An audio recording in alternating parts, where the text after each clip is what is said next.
bom dia. Nós vamos estar iniciando mais uma vez o nosso culto ao Senhor, onde nós estamos estudando, conhecendo melhor a respeito do amor, da misericórdia, do carinho do Senhor Deus para com todas as pessoas. Graças a Deus, inclusive nós também. O amor que ele tem dispensado e o que esse amor faz com que ele tenha em relação a nós. Paciência, misericórdia, tolerância. Então, o que ele faz conosco e faz com todas as outras pessoas, para que esse amor seja frutífero, possa produzir tudo aquilo que ele pretende, tanto para os que estão próximos, os que se deixam estar próximos, quanto os que não se deixam estar próximos e por isso estão um pouquinho mais distantes. Mas o amor dele, o carinho dele, a paciência dele é a mesma, porque no fundo, até os que estão próximos graças à ação e à maneira dele atuar, dele agir em relação a cada um de nós, tá? Então até é mérito dele, não é mérito nosso. Então, no fundo, nós estamos no mesmo pé de igualdade daqueles que estão distantes. Embora estejamos desfrutando melhor do que ele concede a todos, né? Ele concede a todos o amor, o carinho, a bênção, a proteção, etc. Ele concede a todos porque ama a todos, mas os que estão mais próximos desfrutam melhor disso, tá? No Salmo 119, versículo 124, a Bíblia diz assim: trata com o teu servo segundo a tua benignidade e ensina-me os teus estatutos. Veja, mais uma vez, veja como o salmista parece tanto com a gente. Em outras palavras, ele está dizendo assim: Senhor, eu sou teu servo, então trata comigo com benignidade.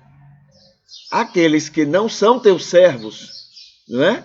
Que não são iguais a mim, que não pensam iguais a mim, que não agem, não se disponibilizam iguais a mim, então, Senhor, não precisa agir com benignidade com eles, mas comigo, que sou teu servo, seja benigno. Né? E aí ele continua: e ensina-me os teus estatutos, porque eu sou teu servo. Não parece com a gente? Não parece com o nosso egoísmo, com o nosso egocentrismo, né? Com a nossa prepotência, né? Senhor, eu sou uma pessoa especial, eu sou uma pessoa que mereço, que sou digno, Senhor, da tua benignidade e que ensine os teus estatutos. Parece demais com a gente. E veja o que é inspiração, né? Aí está um homem inspirado por Deus para escrever o texto, mas Deus está respeitando a pequenez dele, a fragilidade dele, o egocentrismo dele, a prepotência dele. Então veja que inspiração não é Deus ditando, mas é Deus levando o indivíduo a escrever, apesar de todas as limitações que ele tem, que ele enxerga a revelação e que ele é capaz de colocar no texto. Né? É exatamente como Lucas, no capítulo 1, versículo de 1 a 4, mostra. Inspiração é exatamente aquilo. E é exatamente isso que está acontecendo aqui nessa palavra do salmista. Na paráfrase terapêutica, né, a gente tem o seguinte: nós somos bem-aventurados. Nós que passamos pelo novo nascimento, somos bem-aventurados, pois o Senhor Deus, pela sua graça salvadora e por seu Espírito ajudador, já nos tem feito entender e descansar sobre o amor e a benignidade dele para com todas as pessoas, inclusive nós que somos seus servos pelo mérito do Espírito, somos servos pelo mérito do Espírito, né? Através do ensino de seus estatutos. Tá bom? Então, isso dá uma visão melhor do que o salmista está falando. Por trás da letra há o espírito do que ele está falando, e a paráfrase terapêutica vai se atentar para esse espírito, né, do que a letra está querendo mostrar.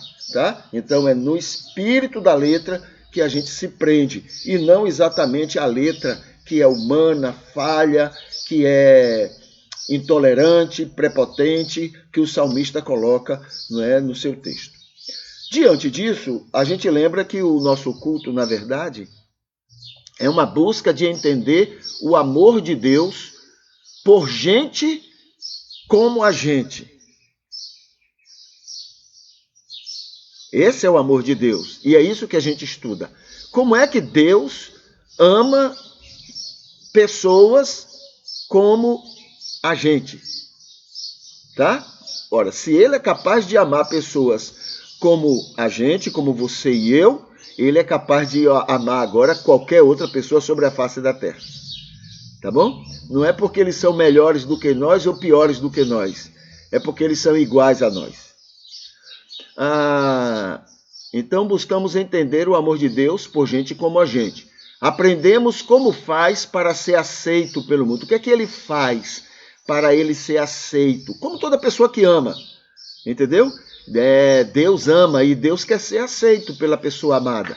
Então esse é o grande anseio dele. E quando a gente aceita, quando a gente recebe ele, né? Quando a gente abre o coração para ele, a gente é o maior beneficiado. Mas ele espera, ele não força, ele não obriga ninguém a nada.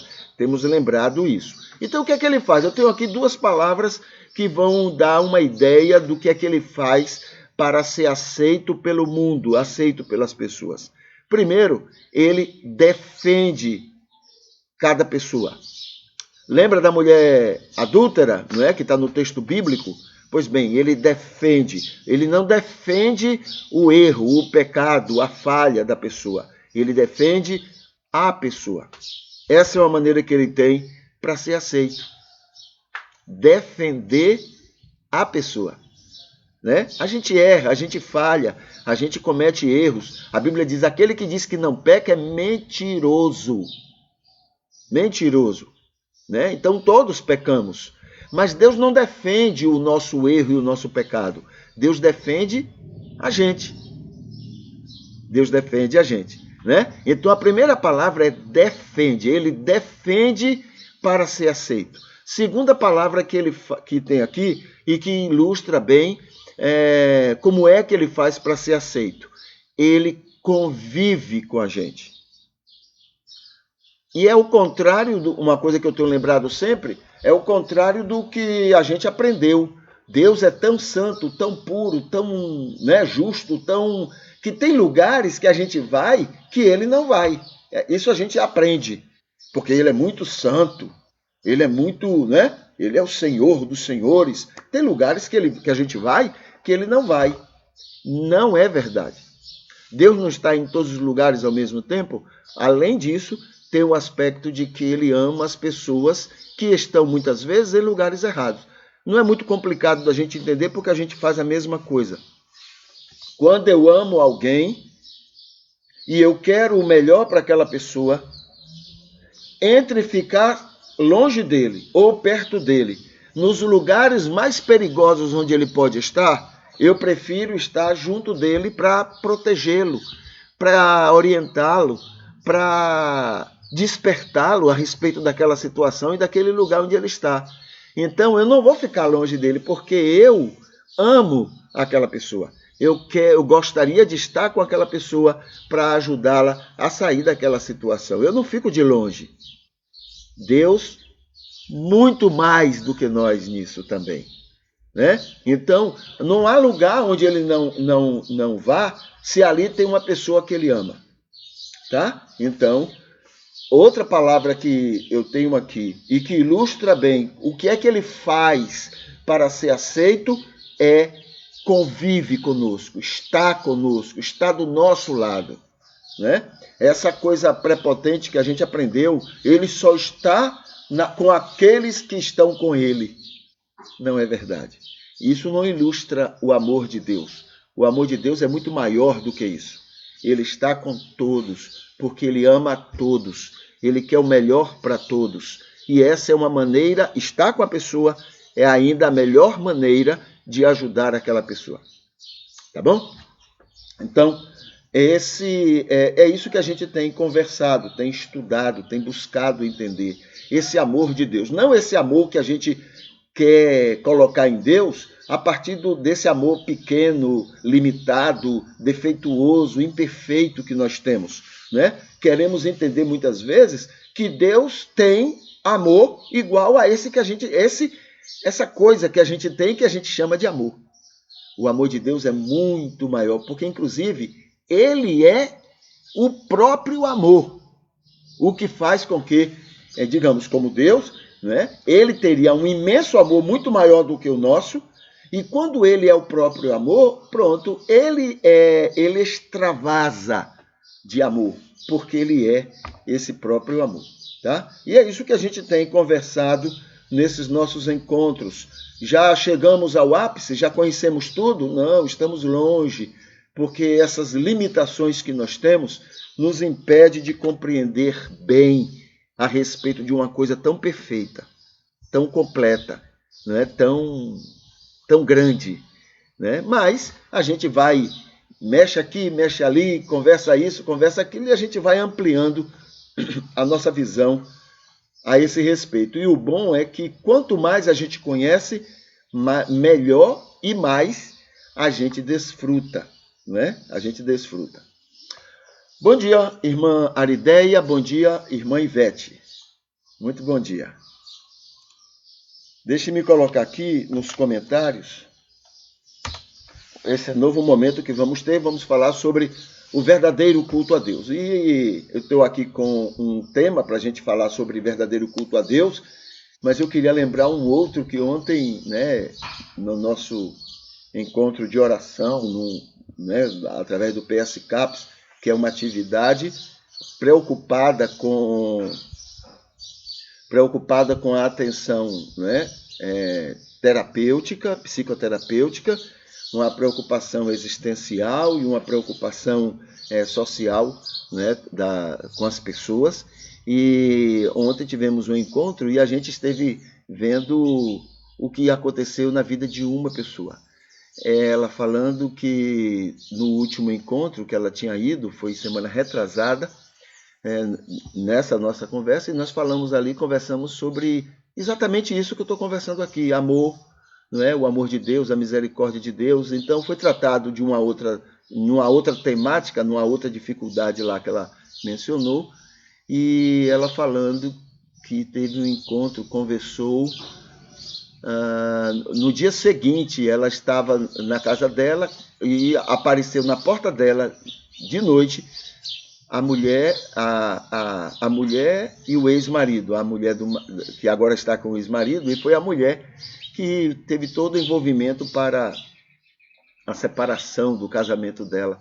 E ela falando que aquela mulher estava tão angustiada, querendo perdão dela.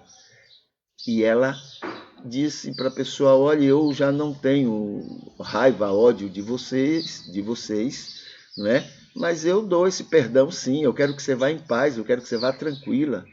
Tenha certeza que eu lhe perdoo, eu não teria nada para guardar contra você. E ela dizendo o quanto isso, né? O quanto isso foi significativo para ela, o quanto isso fez bem a ela, perdoar. Aí eu mencionei para ela o seguinte: olhe, o que você fez valeu e vale mais do que 300 cultos que você possa fazer, 300 domingos ou mais. Esse blá blá blá que a gente faz todo domingo, isso aí qualquer um faz. Essa conversaria, essa dengação com Deus, né? Esses elogios, como se Deus precisasse disso. É que a gente confunde muito. O Deus pagão precisa, quer dizer, na cabeça de quem crê, o Deus pagão precisa, porque ele precisa ser bajulado para ele fazer os gostos de quem está bajulando. Então, a gente aprendeu que precisa fazer isso com a divindade. Na verdade, com Deus não é assim. O verdadeiro culto a Deus é o outro, é amar o outro, é ser bênção para o outro, é ser luz para o outro, é ser sal para o outro, porque Deus ama o outro. Então, na verdade, o tempo que a gente perde nessa bajulação com Deus, era para a gente estar envolvido sendo bênção para o outro. Aí sim, esse é o culto verdadeiro a Deus. Porque se Deus ama aquela pessoa, Deus quer abençoar aquela pessoa através da gente. Entende? Então, tem muita gente que não. Se bajulou domingo, então durante a semana ele pode fazer o que ele quiser. Ele pode falar o que ele quiser. Ele pode prejudicar os outros do jeito que ele quiser, porque ele no domingo já bajulou Deus. Isso é paganismo, né? Aí eu falando para ela, o que você fez aí, porque Deus ama aquela mulher, e Deus ama aquele que foi o seu marido, e Deus ama você, e quer o melhor para os três, apesar de tudo de errado que já aconteceu, mas ele quer o melhor para os três, né? Então, esse é o verdadeiro culto a Deus. Esse vale mais do que 300 ou mais cultos que você fizer no domingo, né? Então, no culto a Deus, a gente chama atenção para isso. E aqui, uma maneira de cultuar a Deus é apoiar ações sociais pelo pobre, pela pobreza. Esses precisam, e esses são amados de Deus. Esses são queridos do Senhor. Lembra do que eu falei? Que Deus ama igualmente a todos? Mas Deus tem, esse amor de Deus, ele tem equidade. Ele ama a todos igualmente, mas ele tem uma atenção especial com aqueles que mais precisam. E nós, ao estarmos atentos e valorizando e dando importância, não é? A todas as ações sociais favoráveis a esses mais carentes, nós estamos cultuando a Deus, porque a gente pode até nem conhecer essas pessoas, mas Deus conhece e ama cada uma delas. E nós, de alguma forma, estamos contribuindo para amenizar a dor delas. Então, esse é o culto a Deus. Aquela bajulação que a gente faz, tudo bem, pode até fazer, porque aquilo pode até nos beneficiar. Não Deus precisa, mas pode nos beneficiar. Mas o verdadeiro culto a Deus, o que vai nos beneficiar muito mais ainda, é quando estamos atentos às carências e apoiando tudo que for favorável a esses tantos carentes ao nosso redor. Tá bom? Sobre o texto bíblico, vamos aqui para João capítulo 4. O Adson, bom dia. Bom dia. Seja bem-vindo. Então, o texto bíblico, João 4. Aqui em João 4, a gente já viu Jesus conversando com a mulher samaritana, Jesus conversando com os apóstolos dentro daquela situação e Jesus conversando com as pessoas que moram naquela cidade, tá? E agora tem o seguinte, respondeu-lhe, sim, porque isso aqui agora já é um outro episódio, um outro evento. Jesus aqui está no contato com o oficial que está pedindo a Jesus que cure, não é, o seu filho. Ao mesmo tempo que a gente está vendo aqui fé, porque na visão de João Evangelista isso é uma demonstração de fé, na verdade, no comportamento ele está mostrando a ausência de fé. Porque ele está crendo, não é? Ele está crendo que para Jesus curar, né? o que muitos até faziam naquela época, né? Mas Jesus curar precisava ir lá em Cafarnaum para curar o filho dele. Tá? Não conhecia ainda Jesus, né? E Jesus ontem falou no texto bíblico, e nós vimos ontem, Jesus chamou a atenção muito disso dele. Muito semelhante ao que Jesus falou para aqueles, depois da multiplicação dos pães, aqueles que foram atrás de Jesus. Senhor, nós queremos estar perto do Senhor. E ele, conhecendo o coração, ele diz, olha, vocês estão atrás de mim por causa do pão que perece, e não do pão que permanece. Na verdade, não se trata de uma crítica de Jesus, mas se trata de um alerta para eles. Vocês estão pensando é uma coisa, mas é outra. Na verdade, vocês estão sendo levados pelos interesses materiais, existenciais, essas coisas que não levam vocês a lugar nenhum. Vocês deviam estar preocupados com a questão espiritual, tá? E aqui é semelhante a ele, tá? Toda essa ansiedade de chegar a Jesus. Ó Senhor, meu filho, vai Senhor, desce e vai curar meu filho. Para os nossos olhos fica parecendo uma coisa muito cheia de fé, mas na verdade é uma ausência de fé, tá? É por isso que há essa angústia. A ausência de fé é que produz angústia. A ausência de fé é que produz ideias erradas sobre a questão de cura e essas coisas todas. Então, respondeu-lhe Jesus: vai, o teu filho vive. E o homem creu na palavra que Jesus lhe dissera e partiu. Bom, o escritor, não é, o evangelista, está imaginando que ele creu. Na verdade, Jesus disse, em outras palavras, eu não vou lá. Eu não vou lá. Agora, pode ir tranquilo que seu filho vive. Né? Bom, ele foi experimentar se estava realmente correto. Senão, ele voltava. Né? Não vamos achar que ele é melhor do que nós, não, que a gente também faria a mesma coisa. Né? A gente faria a mesma coisa. Ah, o senhor não vai? Não, não. Mas tá bom, tá. Tá tudo bem, eu vou lá. Eu vou lá ver meu filho. Mas se não tiver, eu volto. Se não tiver, eu volto, né? Vai, o teu filho vive, e o homem creu na palavra que Jesus lhe dissera. Na verdade, eu escreveria, não é que o homem creu, o homem resolveu obedecer, porém com uma certa atenção, se por acaso não ocorreu o que ele estava querendo. Aí diz assim, quando ele já ia descendo, saíram-lhe ao encontro os seus servos, e lhe dissera que seu filho vivia. Provavelmente, quando estava já na cidade, lá onde estava o filho, então ele foi avisado a ele que o filho estava curado. Agora veja só aqui, 52. Não, deixa aí. Amanhã a gente conversa sobre 52, né? Justamente para comprovar a necessidade que ele sentiu de saber se foi realmente Jesus que curou. Mas isso aí amanhã a gente vê, né, no texto a partir do versículo 52. Mas aqui a gente então tem essa palavra de Jesus, né? E aí é um alerta para a gente. Olha, não precisa que ele vá, nem precisa que ele faça, né, essa atuação mística ou qualquer outra atuação para que a cura aconteça, né? Mas qualquer que seja a situação, ele vai saber perfeitamente como cuidar de cada uma das nossas necessidades. O nosso papel é só descansar. Ah, mas está doendo.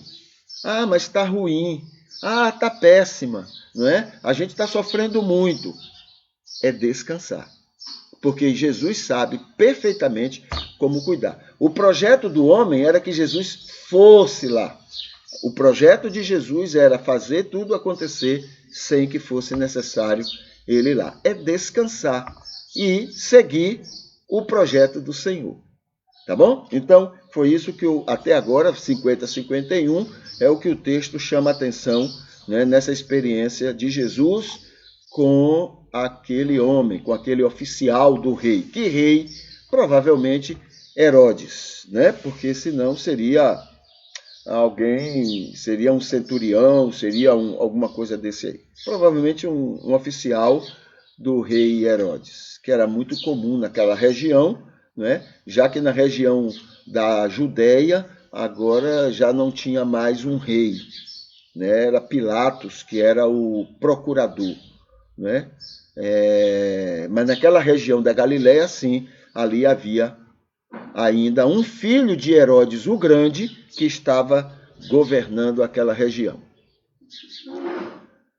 E Jesus, inclusive quando Jesus vai ser julgado, ele é levado para esse Herodes. Tá? Por que foi levado para esse Herodes?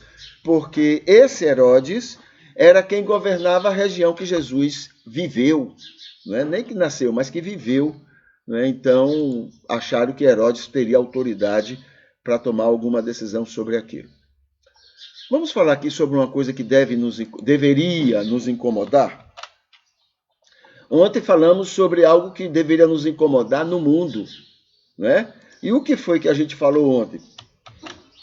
A gente falou que a gente deveria se incomodar no mundo, porque, na verdade, a gente não tem já a fama aqui no Brasil de sermos um cristianismo que divulga muita mentira, que divulga muito fake news. A gente já tem essa fama aqui, né? Quando o noticiário não fala, porque eles são muito educados.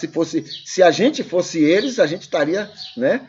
Sem dúvida, sem nenhum respeito. Se fosse uma outra religião, né? Um outro grupo religioso no Brasil que tivesse a fama de estar divulgando tanta mentira, a gente, né? Mandaria a brasa, que a gente não tem pena, não. A nossa língua é afiada, né? Nós somos muito críticos da religião dos outros. Somos muito críticos e achando que isso é para a glória de Deus, essa necessidade de julgar e condenar. Mas como somos nós, a gente faz de conta que não sabe, que não vê, é mentira, não sei o quê. Mas toda hora a gente divulga, né? Chega as mentiras para a gente bota para frente. Ah, mas isso aí não é verdade. Quem disse que não é verdade? Quer dizer, nem ele sabe, né? Mas bota para frente, porque isso aí vai ajudar o evangelho, né? O nosso evangelho precisa de mentiras para poder funcionar, para que as pessoas respeitem ele. É isso que está na cabeça da gente. Muito bem, mas isso não é só no Brasil.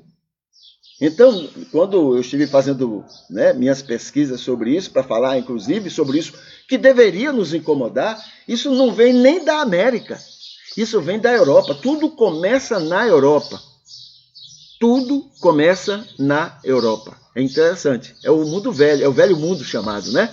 Não é nem na América. As orientações em relação à teologia e às heresias, as pessoas dizem assim, nasce na Europa, é aperfeiçoado nos Estados Unidos, tá? Os Estados Unidos, ele coloca uma roupagem mais religiosa, mais espiritual, né? Mas é mentira, é tudo heresia. Então, nasce na Europa, é aperfeiçoado nos Estados Unidos, com a influência americana, negócio de missionário, essas coisas todas, com a influência americana, isso é divulgado intensamente nos países latinos-americanos, desde a Argentina, né, até chegarem ao México. Olha o cinturão de gente que eles têm para divulgar as mentiras que eles recebem da Europa.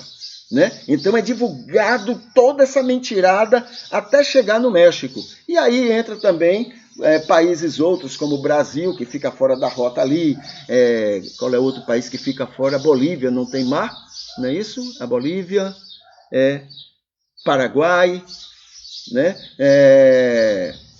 Enfim, América do Sul e América Central toda, né? Eles espalham essas mentiras. E cada país adapta aquela mentira à situação do seu país. E o Brasil cai nessa, entende? Mas vem tudo da Europa. Isso deveria nos incomodar, mas não incomoda. A gente acha normal. Olha, ser chamados de mentirosos, isso não incomoda a gente. A gente fica calado, em silêncio. Em silêncio. Entende? Em silêncio. Ontem eu estava ouvindo a reportagem a respeito de um evangélico, um senador evangélico, falando sobre a aprovação que houve do terrivelmente evangélico que entrou agora no STF. Ele falou bem assim, esse senador, ele disse assim, as respostas de fulano, eu não estou me lembrando o nome dele, né? As respostas de fulano, do que foi aceito para o STF, do terrivelmente evangélico, as respostas de fulano foram respostas ensaiadas. O cara falou isso, o senador evangélico disse isso. As respostas de fulano foram respostas ensaiadas. Porque queria justificar algumas respostas que ele deu. Então, por exemplo, perguntaram a ele, você é a favor do casamento homossexual? Ele disse, eu tenho minhas convicções, mas em se tratando da lei, eu vou seguir a Constituição. Então, para justificar, para que os evangélicos não ficassem chateados com a resposta dessa pessoa, desse indivíduo, então o senador evangélico explicou, não, ele deu respostas ensaiadas. Em outras palavras, mentiu.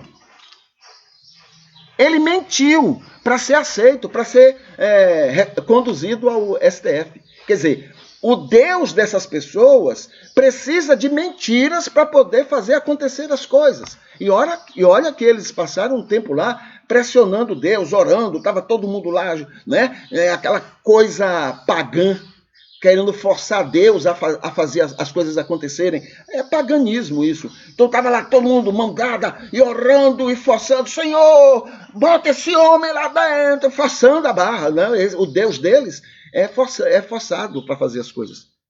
Então, mas mesmo com tudo isso, o homem precisou mentir. Isso não nos incomoda. A gente acha normal.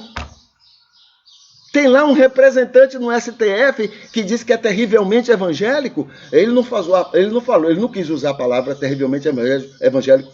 Ele disse genuinamente evangélico. É uma outra maneira de falar terrivelmente evangélico. Então, tem lá um representante meu que para entrar lá precisou mentir. E para mim isso é normal. Não há problema nenhum. Ele representa a minha fé. E eu fico... Isso para mim é tranquilo. Minha cabeça não tem problema nenhum. Eu durmo tranquilo. Isso tem que nos incomodar, queridos. A gente não pode aceitar um negócio desse. Entende? A gente precisa estar incomodado. Esse não é o Jesus que a gente acredita. Esse comportamento não é o que Jesus nos orienta.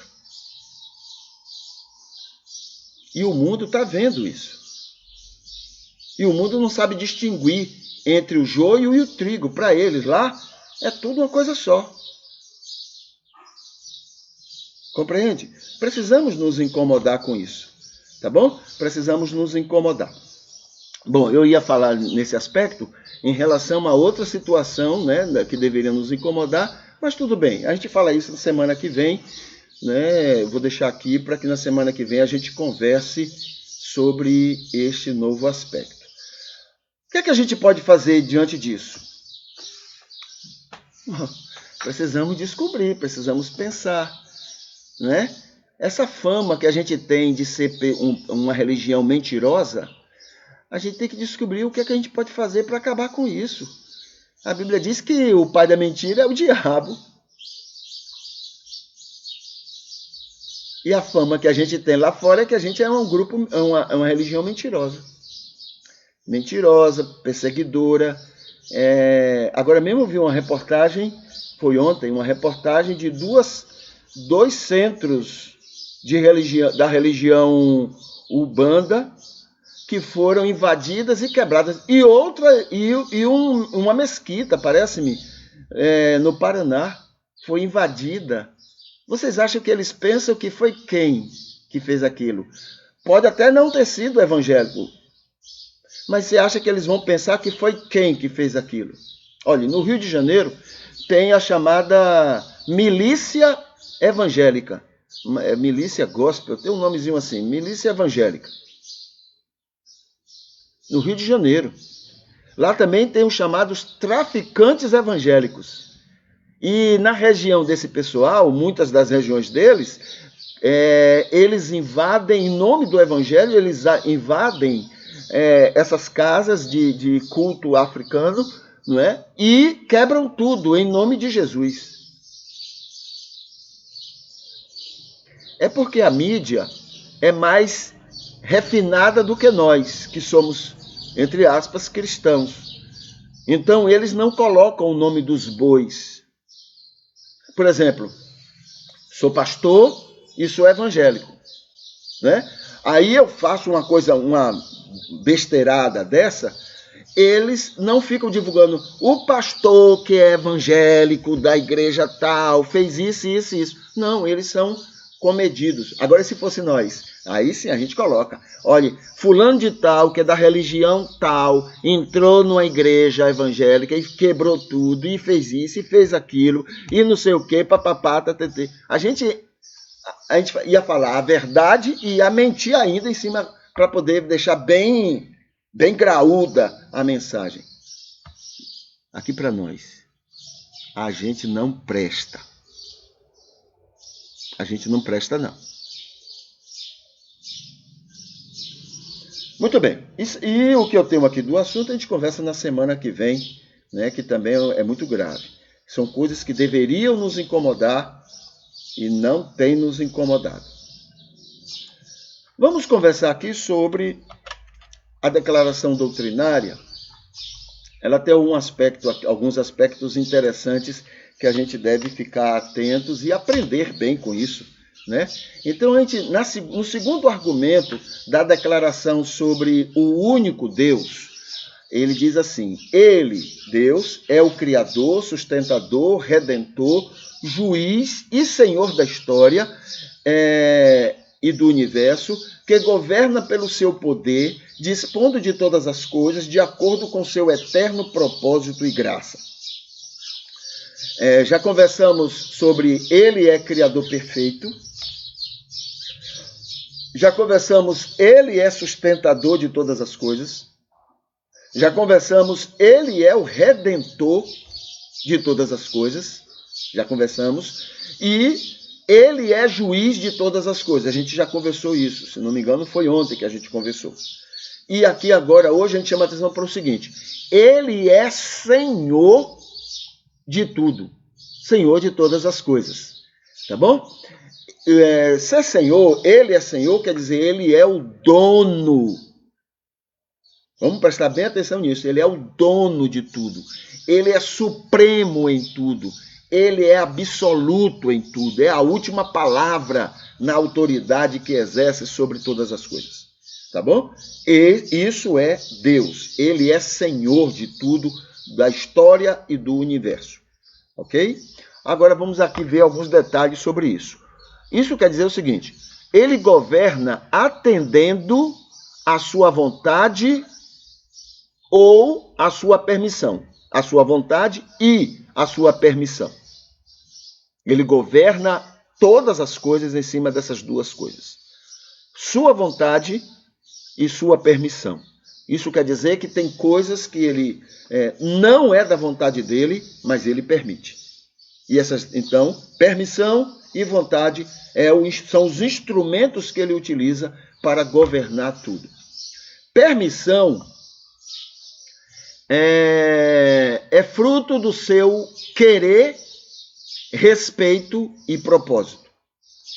Tá? A permissão dele. O querer, a gente já imagina. Ele quer alguma coisa, não é? E sempre é o melhor, sempre é santíssimo, é perfeito, é justíssimo e é totalmente amoroso. Todas as vontades de Deus têm essas características. Tá? Agora, a permissão dele está baseada no seu querer, no seu respeito e no seu propósito. Tá bom? Então, o querer está baseado na questão do seguinte: ele quis que fosse assim, do jeito que está acontecendo. Ele quis. Por quê? Quando ele criou o homem à imagem e semelhança, ele estava dizendo: olha, eu não quero criar robôs. Eu quero criar pessoas autônomas, pessoas que escolham entre o bem e o mal, escolham e vivam a sua escolha. Entendeu? É uma escolha dele, ele quis isso. Então, é nesse querer que a sua permissão se baseia. Então, ele não permite porque simplesmente resolveu permitir, não. É porque isso aí tem a ver com o querer dele. Ele, antes de criar tudo, ele sabia o resultado de tudo. E ele disse: eu quero assim.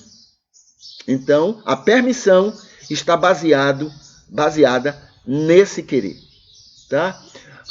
A segunda palavra é o respeito. O respeito tem a ver com o que ele quis. Respeitar o que ele quis, o resultado do que quis, o resultado daquela vontade, daquele querer dele. Isso aí é o homem. Então, ele tem respeito ao ser humano, né? Ele deu a permissão para a pessoa conhecer, escolher, viver, não é, as suas vontades. Então, ele respeita exatamente isso. Isso quer dizer que são pessoas autônomas, tá? Ele respeita essa autonomia de cada pessoa. E o propósito dele, criar pessoas que não sejam, em outras palavras, usando o termo que a gente já conhece, pessoas que não sejam anjos. Anjo é um ser criado não à sua imagem e semelhança. O anjo foi criado para determinada função, ele tem uma missão, ele tem um compromisso, uma responsabilidade, e ele não tem a opção de desobedecer.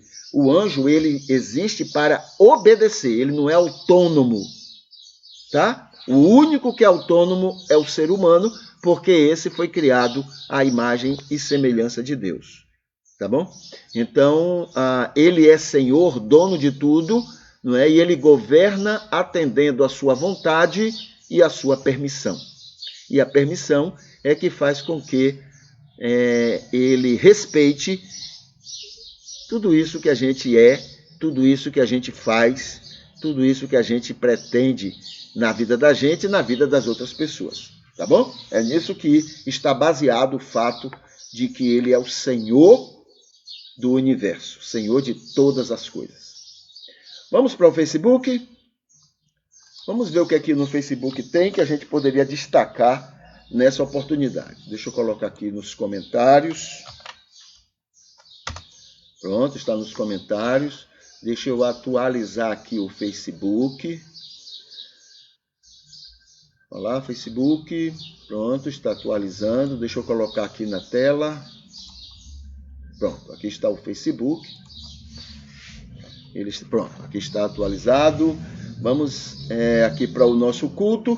O nosso culto já está curtido, não é, por esses 4 queridos aqui. Vamos ver os nomes. Está chegando os nomes. O nome é a Vânia Costa, o Adson Costa, a Ivete Espíndola, Maria Arideia. Esses queridos já curtiram o culto de hoje. Tá bom? Vamos ver mais aqui. O mês de dezembro. Então, temos aqui o seguinte. O mês de dezembro é o mês vermelho pela atenção ao HIV/AIDS. E é o mês laranja pela atenção ao câncer de pele. Hoje, dia 3 de dezembro, é dia do casal, é dia do selecionador de pessoas, é dia do combate à pirataria e à biopirataria, tá? É o dia do delegado de polícia no Distrito Federal, é o dia da Amazônia Legal no Amazonas e no Pará, e é dia da flora alagoana em Alagoas. É o dia nacional do delegado da Polícia Civil. Isso é o dia nacional do delegado, né, da Polícia Civil. É o dia continental do amor cristão para com os pobres. O amor cristão para com os pobres. A gente gosta de rico, entendeu? E o Max Weber, que é um não é socialista, ele é um sociólogo, né? Da sociologia, ele disse que por causa desse amor aos ricos é que os países protestantes se desenvolviam mais. Que vergonha! Na verdade, os países protestantes se desenvolveram mais porque foram os que mais roubaram dos outros países, né? Os países da Europa mais ricos foram aqueles que invadiram a África e roubaram, inclusive, as pessoas da África para vender como escravos. Não é porque eram cristãos, não era porque eram protestantes, não. É porque roubaram a África. né? E outros países. Que vergonha, né? É uma vergonha isso. Deveria nos incomodar, mas não incomoda não, a gente faz de conta que nem sabe disso. Então, o Dia Continental do Amor Cristão para com os Pobres é o Dia Latino-Americano da Medicina, é o Dia Internacional do Portador de Deficiência e da luta contra os agrotóxicos, tá bom? E aqui tem, olha, tem um linkzinho aqui que fala sobre outras informações sobre o dia de hoje, quem nasceu, quem morreu, eventos que ocorreram no dia de hoje, em cada ano aí da história. É muito bom esse linkzinho aqui. E tem aqui para fazer a vida melhor. Eu vou citar só algumas coisas. Ele diz assim, uma cabeça cheia de medos não tem espaço para sonhos. Em tudo deve-se considerar o fim. Em tudo deve-se considerar o fim. Ou seja, eu vou fazer essas coisas imaginando onde eu quero chegar, qual o fim, né? Qual o resultado disso. Na família, sorria para cada um, sabendo que isso fará grande diferença no dia e na vida deles. Na família e fora da família, né? Na espiritualidade, cultue oferecendo-se e não buscando oferecimentos dos outros e de Deus. Ofereça-se, o culto verdadeiro é oferecer-se e não buscar oferecimentos dos outros nem de Deus.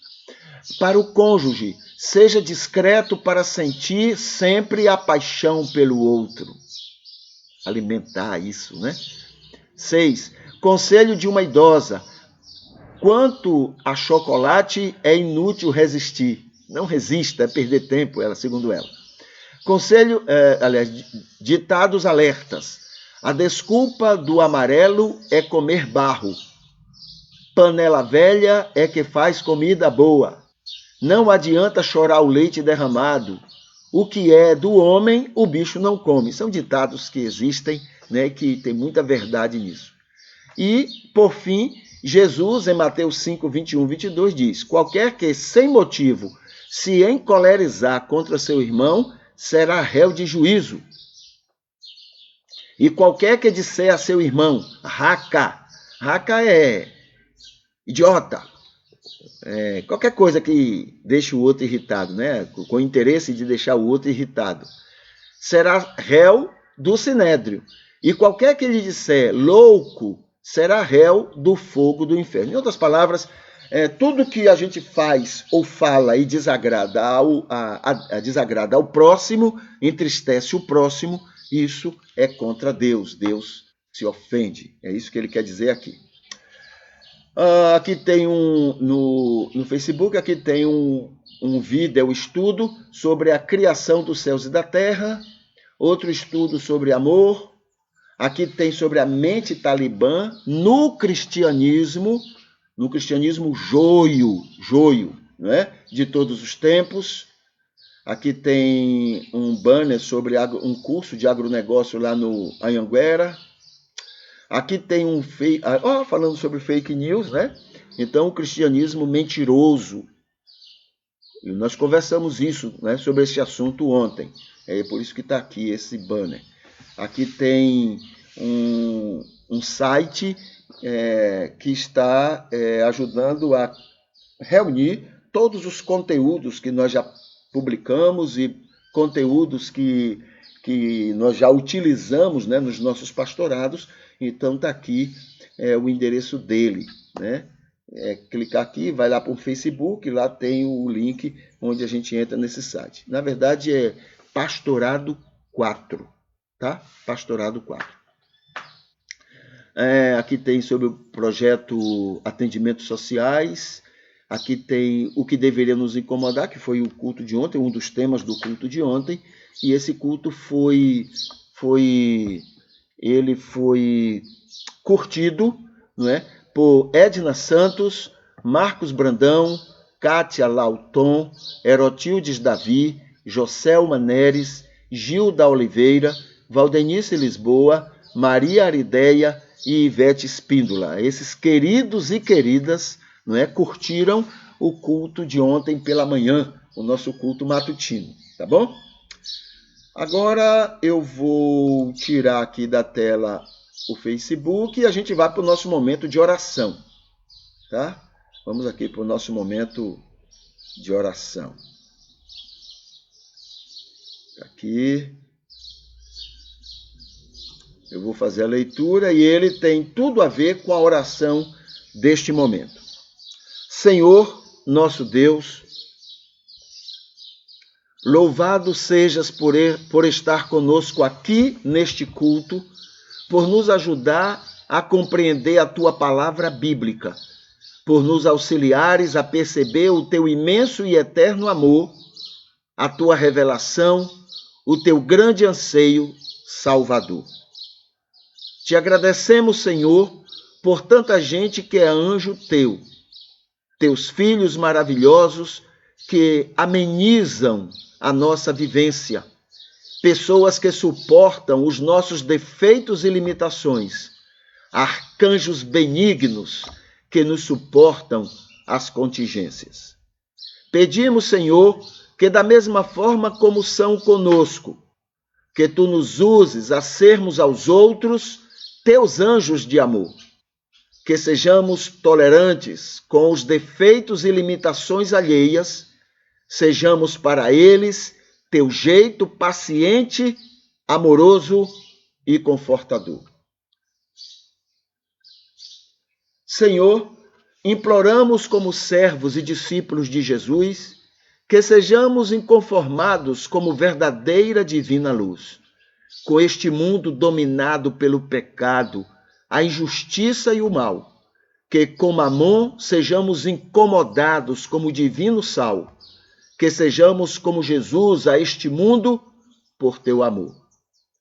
Te agradecemos pelos aniversariantes de hoje, imploramos por conforto aos enfermos teus amados e te exaltamos por este culto e pelos que assistirem ele, pelos que se oferecem para apoios e sustento dele.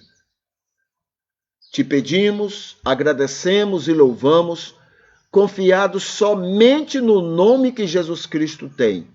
Ele que é teu Filho, nosso Senhor e Salvador, para sempre, em toda a eternidade. Amém.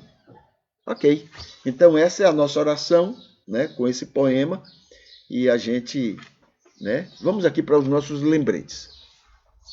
Na descrição deste culto, né, você tem aí o vídeo, o link número 10, 11 e 12, que fala sobre a casa de apoio. Tá?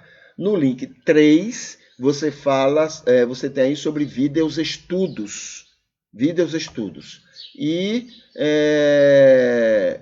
acredito que é no link 2, que fala sobre